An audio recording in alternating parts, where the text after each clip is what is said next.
TV to me is just, what do I really think? I'm gonna give you my honest opinion. And then, you know, if you don't like that, tune in tomorrow. That's the thing about opinions, man. Everybody's entitled to them. I was watching Joel Osteen on TV one day, and he said, people's opinion of you is none of your business, nor should you make it yours. You get in a lot of trouble worrying about what somebody think about you, when really, what difference do it make? Whether they wrong or right, what difference do it make? The majority of people who have a negative viewpoint of you really don't even know you.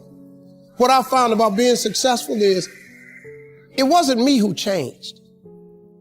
It was people's opinion of me that changed.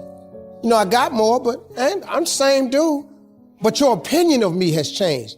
Now you think I'm all that. When in actuality, I really am humbled by all this. I really can't believe God let me have it. I really do understand that I am here but by the grace of God. I'm clear about that. I am so clear about that. It ain't me. It's not me. See, I know the decisions I made, and I know how it got me where I got to. I know how my life turned out when I gave it over to Him. I gave my life to God. Now, I may not be the Christian you think I ought to be, but once again, your opinion of me, it doesn't matter to me. I've just learned not to allow people opinion of me to bother me or stop me. Publicly, man, I've been ridiculed and ate alive on that internet. You this, he think he this, I can't stand him. He this, he that. You know, I've been everything on the internet. I don't care.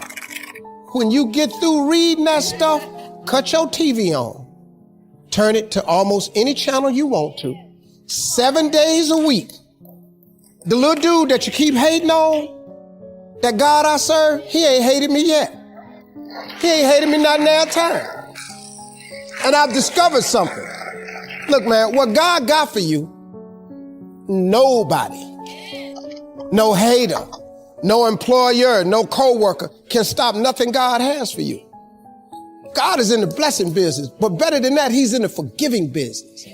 See, if God wasn't a forgiving God, I'm not here today. But God had to forgive me over and over and over and over and over and over and over. I can't count the times He done forgave me. See, I just never let my failures define me. See, when you make a mistake, just get up and go again. What you tripping for? I made public mistakes, man. Let me tell you something, man. When on Miss Universe, I have to apologize. I took that myself. You know how many people wrote me off? You know how many letters I got from TV execs? We're proud of you for doing the right thing, but oh my God, a horrible mistake. I hope you're gonna be okay. You hope I'm gonna be, my career over because of that? People wrote me off. You know what, I just got up. I kept coming to work. I'm back. I just kept coming. I kept showing up. Because eventually, well, what you gonna do? The time has come. You know, my father used to always tell me something. You're gonna either get over it or die mad. You got two choices. You can get past it or you can die mad. Now, if you want to die mad, carry your ass on and just die mad. But God forgave me, so I got up and I kept going. Your mistakes don't define you. Life is 10% what happened to you, is 90% what you do about it. I just stood up like I had some dignity. And I just kept performing, kept telling jokes, kept entertaining people to the part now where it don't even matter.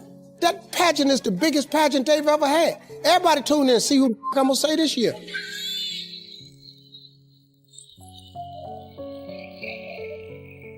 Just keep living, y'all. Keep waking up in the morning.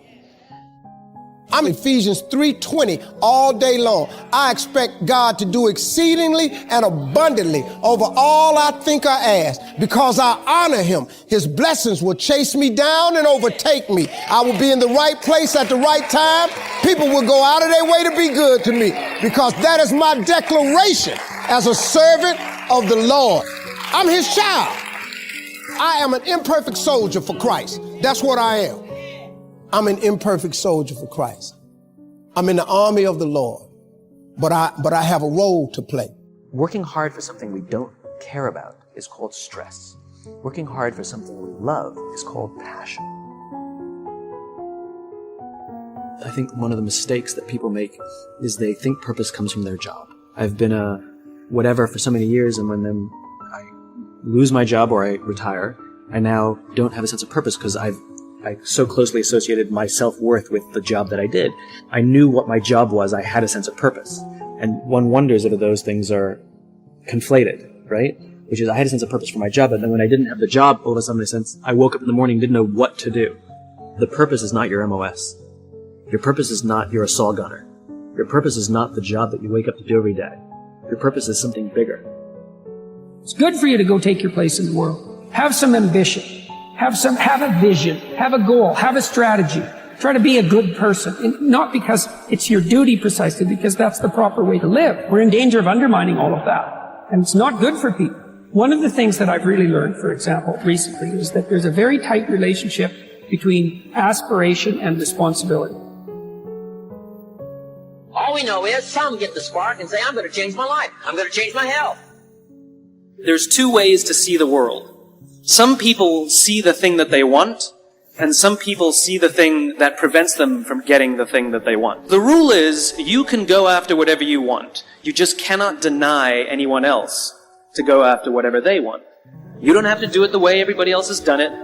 You can do it your way. You can break the rules. You just can't get in the way of somebody else getting what they want. Every day I demand more from myself than anybody else could humanly expect. Yes. So you got to keep it moving. We're here to work, commit thy works. This is no place to stand still. This is an incredible opening here. And when you are going through some stuff during the challenging times in your life, if you keep it moving, you'll get out faster. You'll get blessings out of nowhere. Listen to me. Activity, doing the best you can. If you're in those positions, the way you lead is with your emotional state. You can't have the certainty that gets you to follow through and get results. You aren't going to get that with low energy. You cannot manage what you do not measure. You cannot manage what you do not measure. Now, the number one thing we have to measure is our level of energy, because it's going to affect the way your brain functions, the way you interact with other human beings, whether a problem knocks you to your knees or whether you truly step up. So that energy is critical. Now think about this. On a 0 to 10, if your energy is a 10, it's that 0 to 10, like unstoppable energy. Literally anybody can give you anything and you're going to pour through it. You're going to find a way. If your energy is like a 5, if it's a 2 or 3, it's over. Now people are going to say and do things they don't even mean, but their partner may not forget it and it hurts. Now we got problems. The only other position is one's high energy, one's low energy. That's another danger zone. Because this person's want to stay good. Well, why aren't you feeling good? And they might even get in a fight over this. So your energy's got to be measured. So shake your body out just for a second.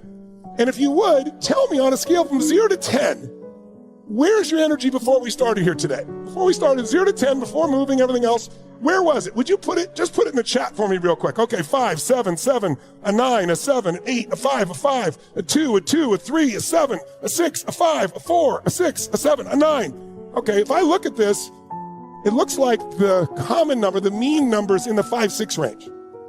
So I have a question for you. Would you ever want to date a 5? Are you going to want to do business with a person of a 5 of energy? Is a person of 5 energy going to break through and build their business, find the way to be financially free, have this incredible relationship? Hell no. So your energy affects everything. So what's the problem? The problem is energy is a habit. Science now shows about 48% of what we do every day is habitual. Meaning, we say some of the same things, we think some of the same thoughts, we have some of the same emotions, even if the environment changes. We have this emotional home, this habitual home we get back to. You know what's interesting?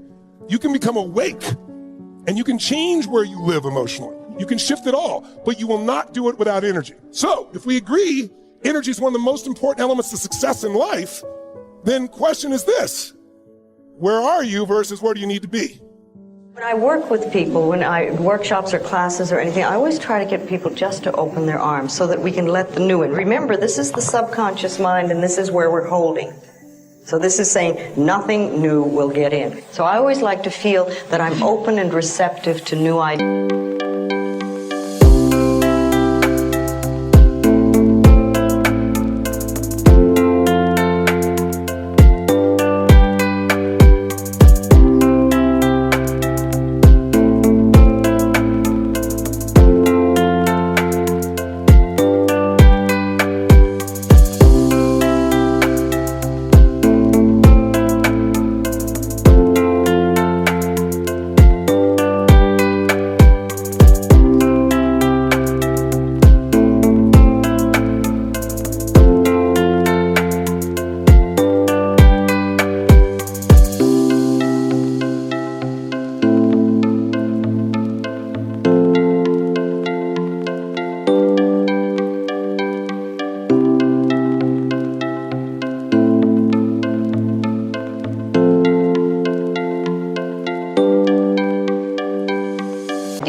I'm willing to learn, and I'm willing to change, and I'm willing to grow. And sometimes I don't want to, and sometimes it hits areas that I don't really care to change at the moment. And, you know, that's always an area that I know is important for me to work on. First, get serious. Next, get smart. Learn everything you can from every source you can. The next one was get going. No matter how smart you are, nothing much happens in terms of results until you put it into action. Just go to work. And the old ancient formula is probably the best. 6 days work, 1 day rest. Important not to get those numbers mixed up. Here's why activity is so important. It finally produces the miracle of reality. Yes, we need to be dreamers. Yes, we need to be architects for the future. But the architect needs the bricklayer. The bricklayer needs the architect knowing what to build. But the architect can draw the dimensions all day long. But unless somebody is willing to lay bricks, then the entity and the opportunity is never accomplished. So get going. Here's one that's important, and that is get better. And no matter how long you live, it's possible each day, each year to get better. To get better at understanding the complexity of life, at handling a variety of personalities that come your way. Get better at conquering worry. Get better at language that works miracles and helping people see, change their lives. Get better at seeing the vision for yourself so that you can enlarge what you do, that takes in your family, takes in your community, your country. Get better at giving wise advice. Here was the next one. I learned it from my parents, and that is to get away, balance your life.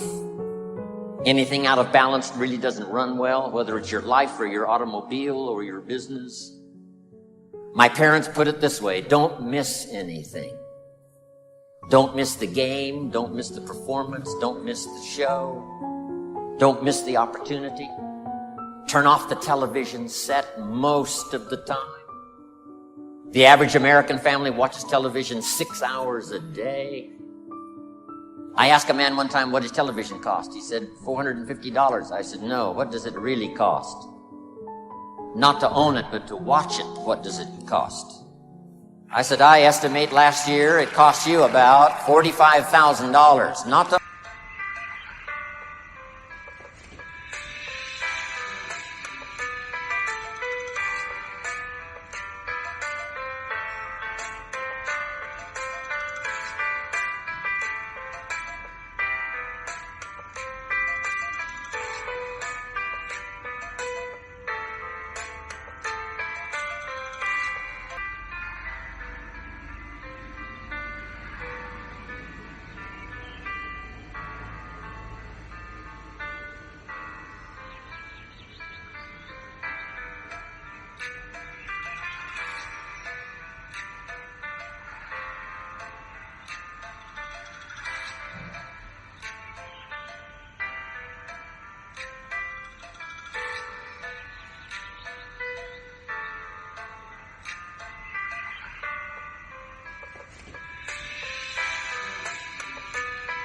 own it, but to watch it. To me, I think enlightenment is letting go of all the things we believe that are not benefiting us in life, or that are barriers to our life, to the good things in life, and to release them one by one and just think, I don't have to believe that anymore. Or do I want to believe that anymore? And making a conscious choice. When we can understand that every single thing we believe has been a choice, and it may or may not be true. It can be true for you and not for you, because it's your belief system and your belief system, and then I have my belief system. I say a lot. That may be true for you. It's not true for me. I may not say that out loud, but people are doing things or saying things, and I think that to myself a lot. And also, it has nothing to do with me. Whatever's going, that has nothing to do with me, because I'm under the law of my own consciousness. This is my pathway, and you have your pathway, you have yours, everybody does. So we're all on a journey, and I think the more conscientious we are about it and the more conscious choices we make, the better our journey is, or the easier, or the swifter, or we get more goodies, or we have better health.